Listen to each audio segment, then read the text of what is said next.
안녕하세요. 요양보호사 자격시험 대비 단원별 중점 요약과 문제풀이를 시작해 보겠습니다.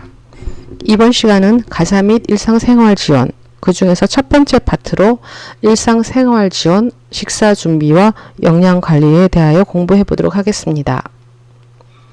교재는 도서출판 사람과 경영에서 발간한 요양보호사 표준교재 완벽 대비 핵심 요약입니다.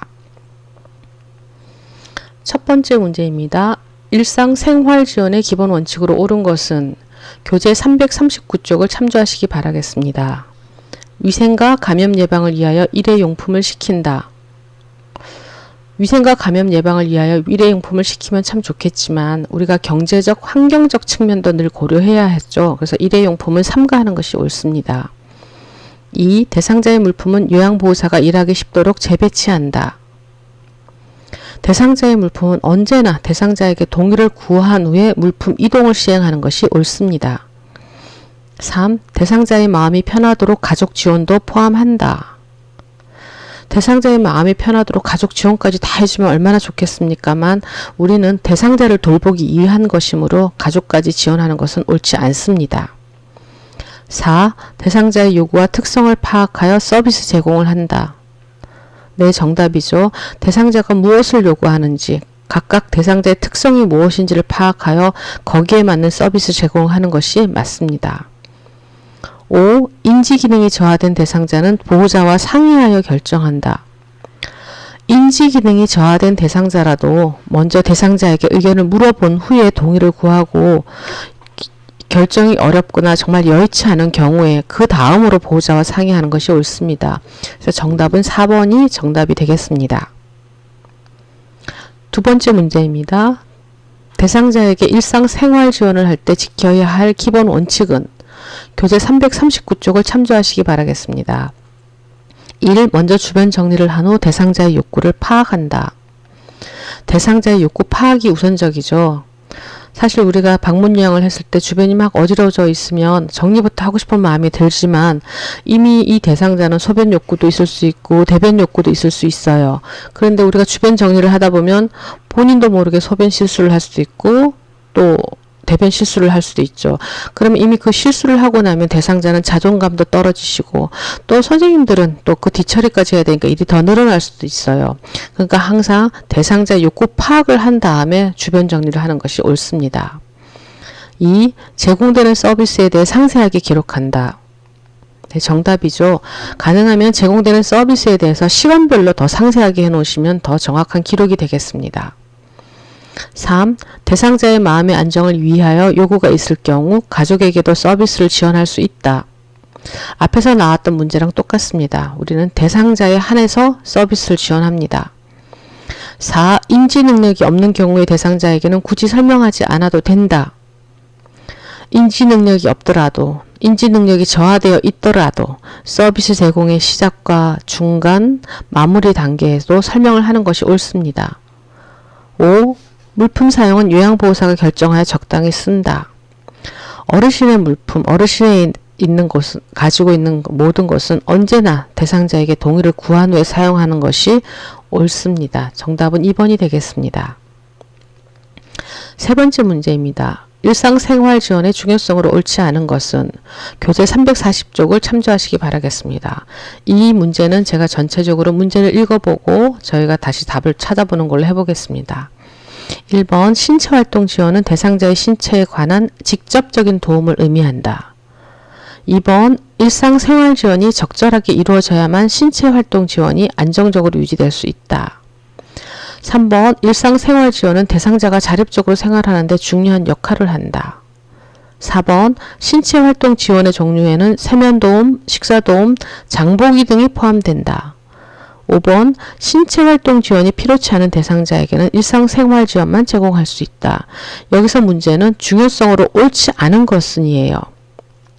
자, 신체활동의 지원은 대상자의 신체에 관한 직접적인 도움이에요. 세면도움, 식사도움은 다 직접적인 도움이 되지만 장보기는 직접적인 도움이 아니라 우리가 신체활동 지원을 위한 일상생활 지원이 되겠죠. 다시 한번 정리를 해보면 신체활동 지원은 대상자의 신체에 관한 직접적인 도움을 의미한다. 세면도움, 머리 감기기, 몸단장, 배설도움, 식사도움, 목욕도움, 체위 변경 이런 것들은 전부 다 대상자의 신체에 저희가 직접적으로 도움을 드릴 수 있는 건데요. 장보기 이런 것들은 신체활동 지원이 아닌 일상생활, 즉 장을 봐서 요리를 해야지 우리가 식사도움을 주는, 그래서 신체활동 지원이 안정적으로 유지될 수 있도록 우리가 도와주는 것이 장보기에 들어가는 일상생활 지원이라고 할 수 있겠습니다. 4번 다음 네 번째 문제입니다. 다음 중 신체활동 지원에 포함되지 않는 것은 교재 340쪽을 참조하시기 바랍니다. 앞에 세 번째 문제를 갖다가 우리가 총 정리를 하기 때문에 가장 쉽게 나올 수 있죠. 직접 몸에 안 닿는 건 무엇일까? 신체에 직접적인 도움을 안 주는 건 무엇일까를 찾아보시면 됩니다. 1번 세면도움, 2번 식사도움, 3번 배설도움, 4번 장보기 도움, 5번 체위 변경도움. 당연히 장보기 도움이 되겠죠. 자, 이걸 다시 우리가 총정리 간략 해설을 해보도록 하겠습니다. 자, 신체활동 지원이란 신체에 관한 직접적인 도움을 주는 것, 세면도움, 머리 감기기, 몸단장, 배설도움, 식사도움, 목욕도움, 체위 변경 도움이 되면 일상생활 지원은 이러한 신체활동을 지원하는 데 필요한 조건이나 수단을 마련하기 위한 간접적인 활동이에요. 그래서 장을 보고 요리를 하고 세탁을 하고 청소하는 것, 직접적인 도움이 아니라 이 직접적인 도움을 도와주는 활동을 일상생활 지원이라고 한다. 이 안에는 이런 것들이 포함된다라고 우리가 이제 이해를 하시고 있으면 되겠습니다. 5번째 문제입니다. 식사 준비의 기본 원칙으로 옳은 것은 교재 341쪽을 참조하시면 되겠습니다. 1. 식사와 관련된 특이사항은 요양보호사가 혼자 알고 있으면 된다. 어르신에 관한 특이사항, 식사에 관한 특이사항, 이런 모든 특이사항들은 항상 기록하여서 정보를 공유하는 것이 맞습니다. 2번, 값싼 식재료는 대량으로 구매하여 식비를 절약하도록 한다. 식재료 구입은 필요한 양만큼만 구매하는 것이 옳습니다. 3번, 식재료 구매 시 적절한 보관 방법 및 보관 상태를 확인한다.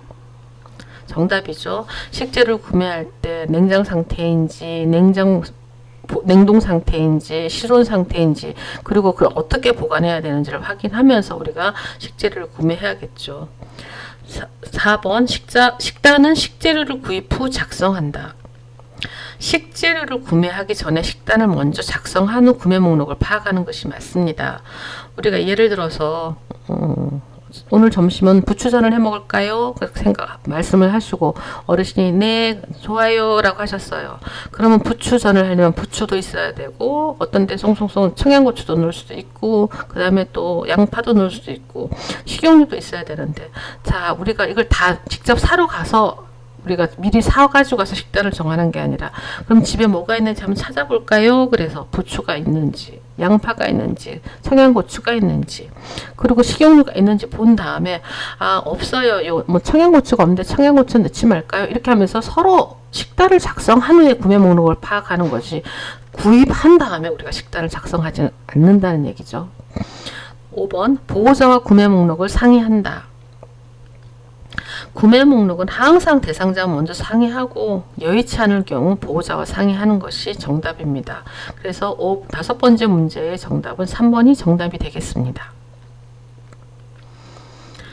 6번, 연하 능력이 저하된 대상자의 식사 조리 방법으로 옳은 것은 341쪽의 교재를 참조하시기 바라겠습니다. 연하 능력이라는 것은 삼키는 능력이에요. 삼키는 능력이 저하된 사람들은 일단 씹는 것도 못하겠죠. 자, 잘 삼킬 수 있게끔 우리가 조리를 해줘야겠죠. 1번, 살짝 데쳐서 준다. 살짝 데치더라도 삼키기 어려운 재료들이 있어요. 오징어 같은 건 데치어도 우리가 삼키기는 힘듭니다. 2번, 잘게 썰어서 준다. 요 잘게 썰어서 주는 건 저장 능력이 저하된 대상자, 즉 씹는 능력이 저하된 대상자에게 적합한 조리 방법이죠. 3번, 기름을 넣어 볶아준다. 이것도 연하 능력이 저하된 대상자에게는 적합하지 않은 조리 방법입니다. 4번 찜으로 해준다. 삼키기 어려운 대상자에게 적합하지 않은 조리법이죠. 5번 다지거나 갈아서 준다. 자, 이게 정답인데요. 연화 능력이 저하된 대상자는 재료를 푹 끓이거나 다지거나 믹서기에 갈아서 주고, 저장 능력이 저하된, 씹는 능력이 저하된 대상자는 작은 크기로 잘게 썰어서 준비한다 라고 우리가 교재에 나와 있고 그렇게 배웠습니다. 그러니까 연화 능력, 삼키는 능력이 저하된 대상자는 어떻게 할지, 저장 능력, 씹는 능력이 저하된 대상자는 어떻게 할지, 이 두 가지를 잘 구별해서 우리가 기억하고 계시면 좋겠습니다. 7번째, 대상자에게 적절한 조리 방법으로 옳은 것은 교재 342쪽과 343쪽을 참조하시기 바라겠습니다. 1번, 채소는 싱싱하게 날로 요리하는 것이 좋다. 채소는 살짝 데쳐서 볶으면 기름도 적게 들고 색깔도 선명하게 유지된다라고 했습니다. 싱싱하게 날로 요리하는 것보다는 살짝 데쳐서 볶는 게 좋겠죠. 2번, 생선은 오래 삶으면 부드러워진다. 생선은 오래 삶으면 질기고 딱딱해집니다. 3번, 튀김은 단시간에 조리할 수 있고 영양소의 파괴가 적어 노인들에게 적절한 조리법이다. 튀김은 단시간에 조리하고 영양소 파괴가 적지만 노인들은 지방질 소화력이 낮아요. 그렇기 때문에 기름기가 적은 조리 방법을 택하는 것이 좋습니다. 4번, 찜은 센 불에 오래 가열한다. 찜은 처음에는 센 불에 가열했다가 약한 불로 오래 가열하는 게 맞는 찜의 조리 방법이고요. 5번, 식욕을 돋구기 위해 식초나 소스로 무침을 한다. 이게 정답이 되겠습니다. 8번째, 영양관리 시 고려해야 할 노인의 특성으로 옳지 않은 것은 교재 344쪽과 345쪽을 참조하시기 바라겠습니다. 먼저 우리가 이 문제를 풀기 전에 노인의 특성에 대해서 우리가 알아보도록 하겠습니다. 노인의 영양관리 시 고려해야 할 노인의 특성이 뭐냐면 에너지 요구량이 감소해요. 또 하나 소화 능력이 감소하고 식욕도 저하해요. 치아도 손실되다 보니까 식기 잠기도 생겨서 우리가 저작장애가 생긴다고 하죠. 감각 기능이 저하돼서 미각도, 후각도 다 저하게 되고요. 침 분비도 감소하고 장 운동성도 감소합니다. 그래서 우리가 특성으로 옳지 않은 것을 보시면 1번, 감각 기능이 저하되었으나 식욕 저하는 없다. 식욕 저하도 같이 나타나고요. 2번, 장 운동성이 감소되었다. 맞습니다. 3. 에너지 요구량이 감소되었다. 맞죠? 4. 소화 능력의 감소와 함께 장 운동성의 감소도 나타난다. 이것도 맞는 답이고요. 5. 치아 소실로 인한 저장 능력이 저하되었다. 즉 씹기 능력이 저하되었다. 정답은 1번이 되겠습니다. 9번째, 노인의 영양관리 시 고려해야 할 영양소로 맞게 짝지어진 것은 교재 346쪽과 347쪽을 참조하시기 바라겠습니다. 1. 양질의 단백질 섭취를 위해 지방이 풍부한 고기를 먹도록 한다. 고기를 먹는 건 맞는데요. 소고기 또는 닭 가슴살과 같은 지방을 제거한 살코기를 섭취하는 것이 양질의 단백질 섭취입니다. 2번, 식이섬유가 풍부한 잡곡밥을 먹도록 한다. 네, 이게 정답이죠. 식이섬유가 풍부한 잡곡밥을 드시는 게 노인의 영양관리에 풍부한 영양소 섭취가 될 수 있겠습니다. 3. 갈비, 새우, 명란젓 등과 같은 콜레스테롤이 풍부한 음식을 많이 먹어 동맥경화 예방을 한다라고 했습니다. 많은 콜레스테롤의 섭취는 동맥경화를 갖다가 예방하는 것이 아니라 유발시키므로 적당량의 섭취가 필요하겠습니다. 4. 충분한 수분 섭취는 화장실 사용이 잦아 낙상 위험이 있을 수 있어 조심한다. 충분한 수분 섭취는 나이가 들면서 생기는 갈증 감각이 둔화되고 체수분량의 감소로 인해서 탈수가 될 수 있으므로 우리가 충분한 수분 섭취를 해주는 것이 좋습니다. 그래서 충분한 수분 섭취는 이와 같은 것을 예방하는 것으로 충분한 수분 섭취가 필요하겠습니다. 5. 영양 부족이 되지 않도록 열량은 많이 섭취하는 것이 좋다. 에너지 요구량이 나이가 들면서 감소하니까 열량을 과잉 섭취하다 보면 비만으로 가게 됩니다. 그래서 열량은 적당량 섭취하는 것이 좋겠습니다. 10번째 문제입니다. 당뇨병 환자의 식사 돕기 방법으로 옳은 것은 교재 361쪽과 362쪽을 참조하시기 바라겠습니다. 1. 단순 당질 섭취를 피한다. 네, 정답이죠. 설탕이나 꿀과 같은 단순 당질 섭취를 피하고 복합 당질, 잡곡밥이나 이런 우리가 복합당질이 된 섭취를 갖다가 자주 하는 것이 필요하고요. 2. 커피, 탄산음료를 자주 마신다. 당뇨 환자는 개인의 체질에 따라서 카페인이 포함된 음료를 마신 후 혈당치가 상승할 수 있으며, 탄산음료는 당이 우리가 첨가되어 있기 때문에 가능하면 당뇨 환자들은 삼가하는 것이 좋습니다. 3. 해조류의 섭취를 줄인다. 해조류는 혈당 지수가 매우 낮고 미네랄이 풍부하기 때문에 당뇨 환자의 미네랄 섭취에 도움을 주니까 해조류의 섭취를 줄이는 것이 아니라 적극적으로 섭취하는 것이 필요하겠죠. 4. 수박이나 늙은 호박 같은 간식을 자주 먹도록 한다. 수박이나 늙은 호박은 혈당 지수가 높습니다. 혈당 지수가 낮은 토마토 같은 그런 간식을 갖다가 먹도록 하는 것이 필요하겠죠. 5. 혈당 지수가 낮은 식품은 많은 양을 섭취하여도 좋다. 혈당 지수가 낮다고 하여도 섭취하는 양이 많든지 아니면 요리하는 방법에 따라서 혈당이 상승할 수 있기 때문에 혈당 지수가 낮은 식품이라도 많은 양을 섭취하는 것은 조심하는 것이 좋습니다.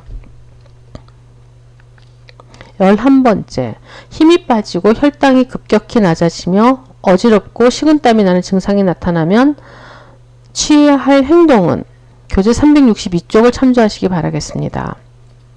힘이 빠지고 혈당이 급격히 낮아지고 어지럽고 식은땀이 난다.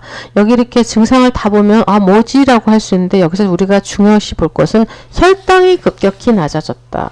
어느 질병이나 혈당이란 말이 나면 당뇨를 연관시키면 됩니다. 그런데 혈당이 급격히 낮아졌다니까 저혈당을 생각하시면 되죠. 저혈당 증상으로 힘이 빠지고 어지럽고 식은땀이 나고 급격히 혈당이 낮아졌구나. 그럼 우리는 어떤 행동을 취해야 할까 하는 저혈당에 대처할 행동을 보시면 되겠습니다. 1번, 시간이 지나면서 어떤 변화가 오는지 지켜본다.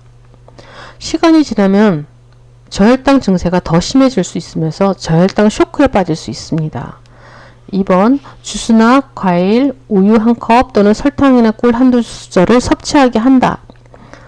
정답이죠. 주스나 과일 또는 우유 한 컵, 설탕이나 꿀 같은 단순 당질을 갖다가 빨리 섭취할 수 있게 하는데, 주스 중에서도 우리가 말씀드렸죠.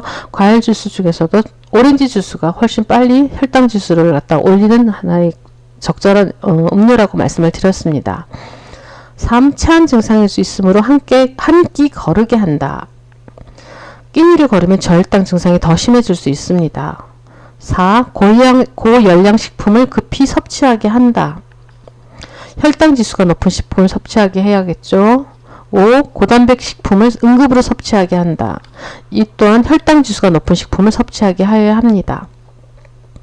고혈압 대상자에게 제공하는 올바른 식단은 교재 363쪽을 참조하시기 바라겠습니다. 1. 육가공품. 육가공품은 동물성 지방이 많겠죠. 그래서 동물성 지방 섭취는 줄이는 것이 고혈압 대상자에게 좋습니다.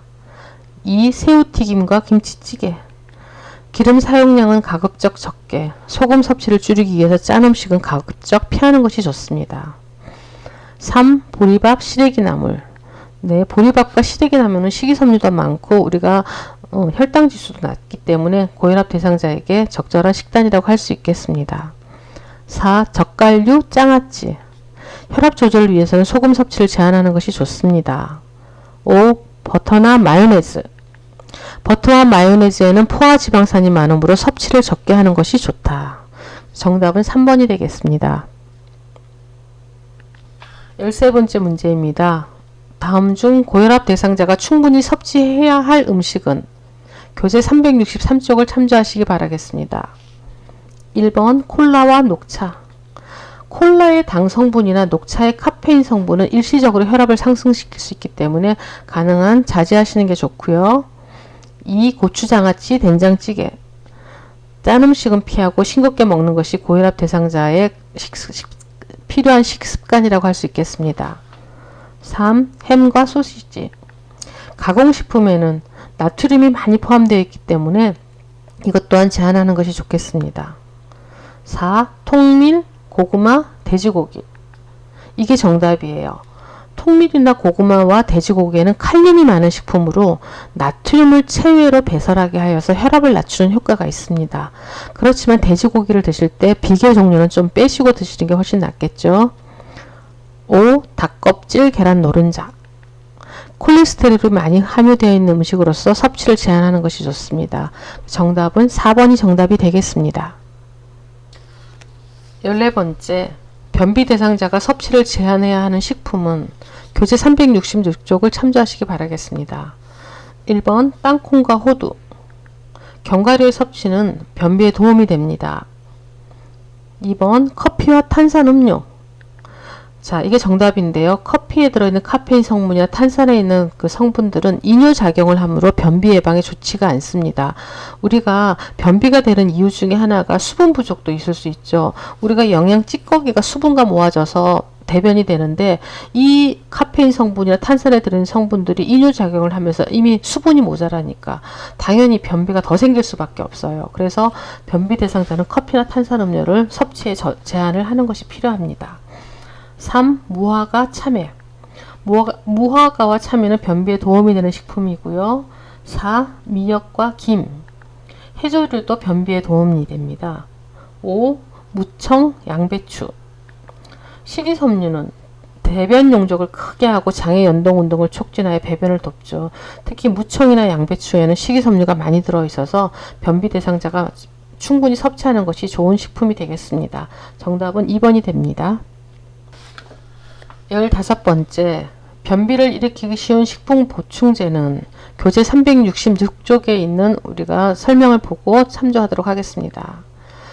자, 칼슘 보충제를 복용할 때는 식품으로 같은 양의 칼슘을 섭취할 때보다 변비가 되기 쉬워요. 그래서 적당량의 칼슘을 섭취할 때보다 식이섬유와 충분한 수분을 함께 복용하는 것이 좋고요. 또한 우유나 요구르트와 같은 유제품을 함께 복용하면 칼슘 보충제를 복용할 때 변비를 일으키는 것을 예방할 수 있다라고 하고 있습니다.